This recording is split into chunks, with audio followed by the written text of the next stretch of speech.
Capítulo 26. Agripa II dijo a Pablo: «Se te permite hablar en tu favor». Entonces Pablo, extendiendo la mano, comenzó su defensa. «Con respecto a todo aquello de que los judíos me acusan, me considero afortunado, oh rey Agripa, de poder presentar hoy mi defensa delante de usted, sobre todo porque es experto en todas las costumbres y controversias entre los judíos, por lo cual le ruego que me escuche con paciencia. Pues bien, todos los judíos conocen mi vida desde mi juventud, que desde el principio transcurrió entre los de mi pueblo y en Jerusalén. Puesto que ellos han sabido de mí desde hace mucho tiempo, si están dispuestos a testificar que viví como fariseo, de acuerdo con la secta más estricta de nuestra religión. Y ahora soy sometido a juicio por la esperanza de la promesa hecha por Dios a nuestros padres, que nuestras 12 tribus esperan alcanzar al servir fielmente a Dios noche y día. Y por esta esperanza, oh rey, soy acusado por los judíos. ¿Por qué se considera increíble entre ustedes que Dios resucite a los muertos? Yo ciertamente había creído que debía hacer muchos males en contra del nombre de Jesús de Nazaret. Esto es precisamente lo que hice en Jerusalén. No solo encerré en cárceles a muchos de los santos, con la autoridad recibida de los principales sacerdotes, sino que también, cuando eran condenados a muerte, yo añadía mi voto. Castigándolos con frecuencia en todas las sinagogas, procuraba obligarlos a blasfemar y, enfurecido contra ellos, seguía persiguiéndolos aún hasta en las ciudades extranjeras. Ocupado en esto, cuando iba para Damasco con autoridad y comisión de los principales sacerdotes, al mediodía, oh rey, yendo de camino, vi una luz procedente del cielo más brillante que el sol, que resplandecía alrededor mío y de los que viajaban conmigo. Después de que todos caímos al suelo, oí una voz que me decía en el idioma hebreo: «Saulo, Saulo, ¿por qué me persigues? Dura cosa te es dar coces contra el aguijón». Yo entonces dije: «¿Quién eres, Señor?». Y el Señor dijo: «Yo soy Jesús a quien tú persigues, pero levántate y ponte en pie, porque te he aparecido con el fin de designarte como ministro y testigo, no solo de las cosas que has visto, sino también de aquellas en que me apareceré a ti. Te rescataré del pueblo judío y de los gentiles, a los cuales yo te envío, para que les abras sus ojos a fin de que se conviertan de las tinieblas a la luz y del dominio de Satanás a Dios, para que reciban por la fe en mí el perdón de pecados y herencia entre los que han sido santificados. Por tanto, oh rey Agripa, no fui desobediente a la visión celestial, sino que anunciaba primeramente a los que estaban en Damasco y también en Jerusalén, y después por toda la región de Judea y aun a los gentiles, que debían arrepentirse y volverse a Dios, haciendo obras dignas de arrepentimiento. Por esta causa algunos judíos me prendieron en el templo y trataron de matarme. Así que, habiendo recibido ayuda de Dios, continúo hasta este día, testificando tanto a pequeños como a grandes, no declarando más que lo que los profetas y Moisés dijeron que sucedería, que el Cristo había de padecer, y que por motivo de su resurrección de entre los muertos, él debía ser el primero en proclamar luz tanto al pueblo judío como a los gentiles. Mientras Pablo decía esto en su defensa, Festo dijo a gran voz: «Pablo, estás loco, tu mucho saber te está haciendo perder la cabeza». Pero Pablo le respondió: «No estoy loco, excelentísimo Festo, sino que hablo palabras de verdad y de cordura. Porque el rey entiende estas cosas y también le hablo con confianza, porque estoy persuadido de que él no ignora nada de esto, pues esto no se ha hecho en secreto. Rey Agripa, ¿cree usted en los profetas? Yo sé que cree». Entonces Agripa II le dijo a Pablo: «En poco tiempo me persuadirás a que me haga cristiano». Y Pablo contestó: «Quisiera Dios que ya fuera en poco tiempo o en mucho, no solo usted, sino también todos los que hoy me oyen, llegaran a ser tal como yo soy, a excepción de estas cadenas». El rey, el gobernador Berenice y los que estaban sentados con ellos se levantaron, y mientras se retiraban hablaban entre sí diciendo: «Este hombre no ha hecho nada que merezca muerte o prisión». Agripa II le dijo a Festo: «Este hombre podría haber sido puesto en libertad si no hubiera apelado a César». Capítulo 27.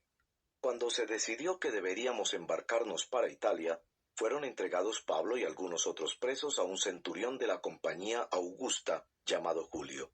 Embarcándonos en una nave adramitena, que estaba para salir hacia las regiones de la costa de Asia, nos hicimos a la mar acompañados por Aristarco, un macedonio de Tesalónica.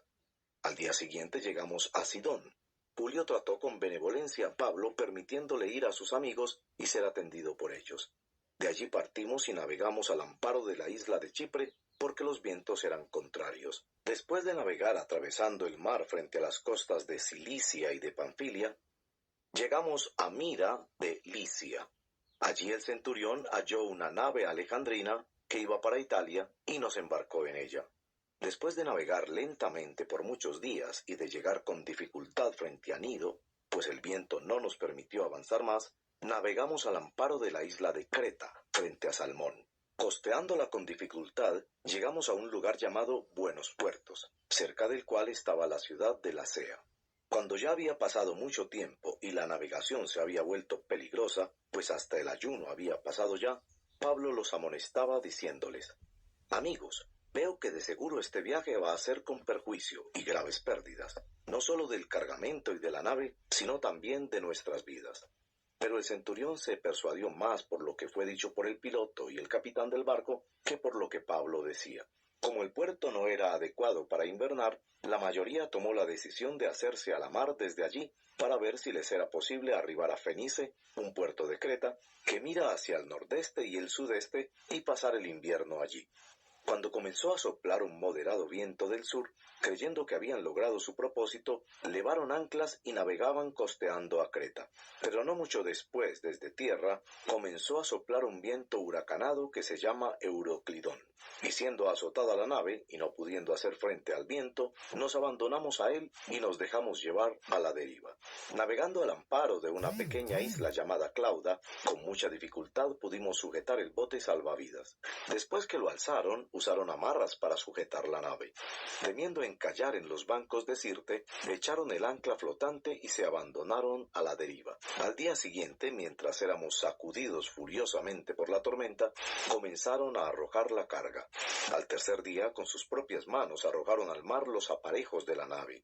Como ni el sol ni las estrellas aparecieron por muchos días, y una tempestad no pequeña se abatía sobre nosotros, desde entonces fuimos abandonando toda esperanza de salvarnos. Cuando habían pasado muchos días sin comer, Pablo se puso en pie en medio de ellos y dijo: «Amigos, debían haberme hecho caso y no haber salido de Creta, evitando así este perjuicio y pérdida. Pero ahora los exhorto a tener buen ánimo, porque no habrá pérdida de vida entre ustedes, sino solo del barco. Porque esta noche estuvo en mi presencia un ángel de Dios, de quien soy y a quien sirvo, diciendo: No temas, Pablo, has de comparecer ante César, pero ahora Dios te ha concedido todos los que navegan contigo. Por tanto, tengan buen ánimo, amigos, porque yo confío en Dios, que acontecerá exactamente como se me dijo. Pero tenemos que encallar en alguna isla». Llegada la 14ª noche, mientras éramos llevados a la deriva en el mar Adriático, a eso de la medianoche, los marineros presentían que se estaban acercando a tierra. Echaron la sonda y hallaron que había 20 brazas, 36 metros, de profundidad. Pasando un poco más adelante volvieron a echar la sonda y hallaron 15 brazas, 27 metros. Temiendo que en algún lugar fuéramos a dar contra los escollos, echaron 4 anclas por la popa y ansiaban que amaneciera. Como los marineros trataban de escapar de la nave y habían bajado el bote salvavidas al mar, bajo pretexto de que se proponían echar las anclas desde la proa, Pablo dijo al centurión y a los soldados: «Si estos no permanecen en la nave, ustedes no podrán salvarse». Entonces los soldados cortaron las amarras del bote y dejaron que se perdiera. Cuando estaba a punto de amanecer, Pablo exhortaba a todos a que tomaran alimento, diciendo: «Hace ya 14 días que, velando continuamente, están en ayunas sin tomar ningún alimento. Por eso les aconsejo que tomen alimento, porque esto es necesario para sobrevivir. Porque ni un solo cabello de la cabeza de ninguno de ustedes perecerá». Habiendo dicho esto, Pablo tomó pan y dio gracias a Dios en presencia de todos, y partiéndolo, comenzó a comer. Entonces todos, teniendo ya buen ánimo, tomaron también alimento. En total éramos en la nave 276 personas. Una vez saciados, aligeraron la nave arrojando el trigo al mar. Cuando se hizo de día, no reconocían la tierra, pero podían distinguir una bahía que tenía playa, y decidieron lanzar la nave hacia ella, si les era posible. Cortando las anclas, las dejaron en el mar, aflojando al mismo tiempo las amarras de los timones. Izando la vela de proa al viento, se dirigieron hacia la playa. Pero chocando contra un escollo donde se encontraban dos corrientes, encallaron la nave. La proa se clavó y quedó inmóvil, pero la popa se rompía por la fuerza de las olas. El plan de los soldados era matar a los presos para que ninguno de ellos escapara a nado. Pero el centurión, queriendo salvar a Pablo, impidió su propósito y ordenó que los que pudieran nadar se arrojaran primero por la borda y llegaran a tierra, y que los demás siguieran, algunos en tablones y otros en diferentes objetos de la nave. Y así sucedió que todos llegaron salvos a tierra. Capítulo 28. Una vez que ellos estaban a salvo, nos enteramos de que la isla se llamaba Malta. Los habitantes de la isla nos mostraron toda clase de atenciones, porque a causa de la lluvia que caía y del frío, encendieron una hoguera y nos acogieron a todos. Pero cuando Pablo recogió una brazada de leña y la echó al fuego, una víbora salió huyendo del calor y se le prendió en la mano. Cuando los habitantes vieron el animal colgando de su mano, decían entre sí: «Sin duda que este hombre es un asesino, pues aunque fue salvado del mar, la diosa Justicia no le ha concedido vivir». Pablo, sin embargo, sacudiendo la mano, arrojó al animal al fuego y no sufrió ningún daño. Ellos esperaban que comenzara a hincharse o que súbitamente cayera muerto. Pero después de esperar por largo rato y de no observar nada anormal en él, cambiaron de parecer y decían que Pablo era un dios. Cerca de allí había unas tierras que pertenecían al hombre principal de la isla, que se llamaba Publio, el cual nos recibió y nos hospedó con toda amabilidad por 3 días. Como el padre de Publio estaba en cama, enfermo con fiebre y disentería, Pablo entró a verlo, y después de orar puso las manos sobre él y lo sanó. Cuando esto sucedió, los demás habitantes de la isla que tenían enfermedades venían a él y eran curados. También nos honraron con muchas demostraciones de respeto, y cuando estábamos para salir, nos suplieron con todo lo necesario. Después de 3 meses nos hicimos a la vela en una nave alejandrina que había invernado en la isla y que tenía por insignia a los hermanos gemelos. Al llegar a Siracusa, nos quedamos allí por 3 días. Saliendo de allí seguimos la costa hasta llegar a Regio. Al día siguiente se levantó un viento del sur y en 2 días llegamos a Puteoli. Allí encontramos algunos hermanos que nos invitaron a permanecer con ellos por 7 días. Y así llegamos a Roma. Al tener noticia de nuestra llegada, los hermanos vinieron desde allá a recibirnos hasta el Foro de Apio y las 3 tabernas. Y cuando Pablo los vio, dio gracias a Dios y cobró ánimo. Cuando entramos en Roma, el centurión entregó los presos al prefecto militar, pero a Pablo se le permitió vivir aparte con el soldado que lo custodiaba. 3 días después, Pablo convocó a los principales de los judíos y cuando se reunieron les dijo: «Hermanos, sin haber hecho yo nada contra nuestro pueblo ni contra las tradiciones de nuestros padres, desde Jerusalén fui entregado preso en manos de los romanos, los cuales, cuando me interrogaron, quisieron ponerme en libertad, pues no encontraron causa para condenarme a muerte. Pero cuando los judíos se opusieron, me vi obligado a apelar a César, pero no porque tuviera acusación alguna contra mi pueblo. Por tanto, por esta razón he pedido verlos y hablar con ustedes, porque por causa de la esperanza de Israel llevo esta cadena». Y ellos le dijeron: «Nosotros no hemos recibido cartas de Judea sobre ti, ni ha venido aquí ninguno de los hermanos que haya informado o hablado algo malo acerca de ti. Pero deseamos oír por ti mismo lo que enseñas, porque lo que sabemos de esta secta es que en todas partes se habla contra ella». Y habiéndole fijado un día, vinieron en gran número a donde él se alojaba. Desde la mañana hasta la tarde, les explicaba testificando fielmente sobre el reino de Dios, procurando persuadirlos acerca de Jesús, tanto por la ley de Moisés como por los profetas. Algunos eran persuadidos con lo que se decía, pero otros no creían. Al no estar de acuerdo entre sí, comenzaron a marcharse después de que Pablo dijo una última palabra.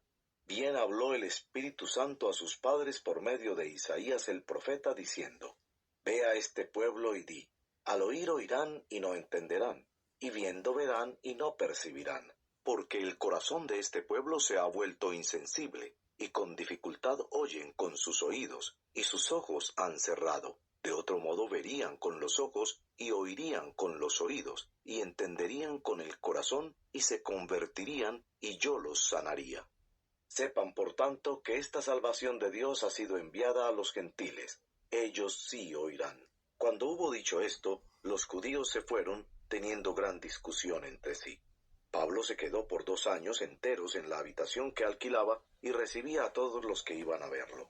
predicando el reino de Dios y enseñando todo lo concerniente al Señor Jesucristo con toda libertad, sin estorbo.